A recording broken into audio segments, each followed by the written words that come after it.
Atas waktu yang diberikan oleh moderator, kita tahu bahwa Kota Pasuruan memiliki luasan sekitar 35,6 km persegi, 4 kecamatan, 34 kelurahan dengan pembangunan dari segala sektor dan segala penjuru. Ada beberapa lokasi Kota Pasuruan yang berhimpitan dengan Kabupaten Kota Pasuruan, dan di sana kami memang masih secara prioritas sekarang mulai perencanaan dalam hal pembangunan, baik itu dalam skala infrastruktur maupun pengembangan ekonomi kerakyatannya. Kami ambil contoh adalah wilayah Genengan. Bagaimana wilayah Genengan ini berhimpitan dengan wilayah kabupaten. Yang ingin kami tanyakan adalah bagaimana dengan realita kondisi wilayah Genengan dan bagaimana problem atau solusi strategi apa yang Paslon 1 tawarkan kepada masyarakat Kota Pasuruan agar wilayah Genengan bisa sama dengan wilayah-wilayah yang lain untuk wilayah Kota Pasuruan. Baik, terima kasih. Silakan Paslon nomor 1. Terima kasih. Masyarakat perlu tahu ya bahwa Kota Pasuruan itu sampai sekarang itu tidak punya yang namanya RT/RW, rencana tata ruang dan wilayah. Belum lagi diteruskan ke rencana detail tata ruang wilayah. Ini belum. Sudah terakhir itu 2011. Mestinya tahun ini mestinya udah selesai, tapi belum selesai lagi. Sehingga ini menghambat investasi. Ini menghambat pihak-pihak yang ingin berpartisipasi di dalam pembangunan. Kalau sudah jelas itu, orang akan ikut berpartisipasi, pengusaha akan ikut, mungkin UMKM juga akan ikut karena sudah tahu bahwa peta Kota Pasuruan seperti tergambar di dalam rencana tata ruang tersebut. Dengan rencana tata ruang itu nanti akan pelan-pelan ketimpangan akan hilang. Sekarang ini ada ketemu beberapa orang yang bagian selatan ini merasa tertinggal dengan bagian tengah, kurang diperhatikan. Bagian timur juga begitu. Maka kata kuncinya ini harus diselesaikan, Pak Teno, urusan rencana tata ruang wilayah ini. Yang ini memang rumit, perlu tim yang kuat. Dan itu kita harus mendatangkan beberapa ahli dan ada akselerasi, ada percepatan. Sebab kalau tidak akan berbelit-belit seperti sekarang ini.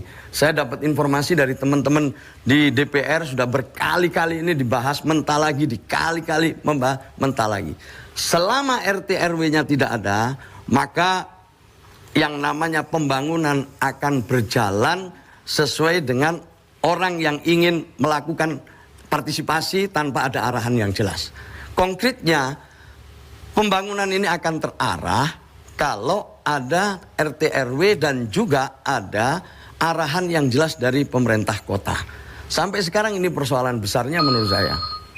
Tentu RT/RW ini oleh DPRD juga sudah didorong, kita mendengar itu, tapi sampai hari ini juga belum ada keputusan. Ya, mohon maaf waktu habis dan silakan Paslon 2 untuk menanggapi kembali. Ya, terima kasih atas tanggapan dari Paslon nomor 1. Kalau kita sebuah kota tidak ada tata ruang tata kotanya, RT/RW-nya tidak ada, harusnya investasi gampang dengan masuk. Mungkin yang dimaksud dengan Paslon nomor 1 adalah perubahan tata ruang tata kotanya. Jadi kalau tata ruang tata kota pasti setiap kota punya. Perubahannya mungkin yang sedang kita urus sekarang di kementerian. Ya. Terakhir 2011. Ya. Di perubahan itulah sekarang kita sedang mengusulkan ke pemerintah pusat. Dan kalaupun kita pertanyakan tadi soal Genengan, Genengan itu di daerah yang memang perbatasan dengan kabupaten. Yang ingin saya tanyakan adalah problem solvingnya. Strategi apa Anda untuk mengatasi permasalahan di daerah Genengan ini? Jadi kita fokus kepada subjek permasalahan, jangan tidak melebarkan permasalahan. Tata ruang tata kota memang sedang mengalami perubahan dan kita memang sedang ajukan. Tetapi bagaimana case per case? Saya tadi mendengar sempat disebutkan masalah selatan dan timur, tetapi tidak disebutkan apakah Genengan ini ada di sebelah mana dan bagaimana problem solvingnya. Solusi untuk masyarakat di Genengan yang memang ada di lintas batas antara kota dan kabupaten. Mungkin. Ya. Jawaban tadi tidak pada subjek yang kita tanyakan sebenarnya, Paslon 1, bahwa kami membutuhkan jawaban strategi apa yang Anda lakukan terhadap masyarakat di Genengan sehingga disparitas yang seperti Anda sampaikan tadi tidak terjadi di masyarakat Genengan. Itu aja sebenarnya. Baik, silakan Paslon nomor 1 untuk menjawab. Tentu pendekatan pembangunan tidak bisa sektoral, tapi harus terintegrasi. Sehingga tidak bisa misalnya case by case itu jadikan sebuah rujukan. Karena memang paradigma pembangunan kita itu harus ada pemerataan, keadilan dan sebagainya. Sehingga ini pedoman dari pemerintah daerah itu penting bahwa selama ini ketika ada inventarisasi persoalan-persoalan yang ada di pemerintah daerah, baik itu pada wilayah-wilayah tertentu, itu adalah pendekatan yang berkeadilan, pemerataan yang pembangunan yang merata. Tapi tentu kalau ada RT/RW-nya itu sudah jelas, sudah menjadi keputusan, tentu itu akan terpantau dari situ. Bagaimana setiap sektor wilayah itu ada problem-problem dan solusi yang bisa dilakukan karena sudah ada inventarisasi terhadap persoalan-persoalan yang ada. Jadi menurut saya, terus terang aja ya, ini strateginya ya harus RT/RW-nya selesai. Terakhir itu diajukan oleh almarhum Pak Hasani waktu wali kota.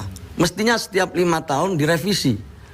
Pak Teno sudah 5 tahun sejak 2015 sampai sekarang, revisinya belum selesai.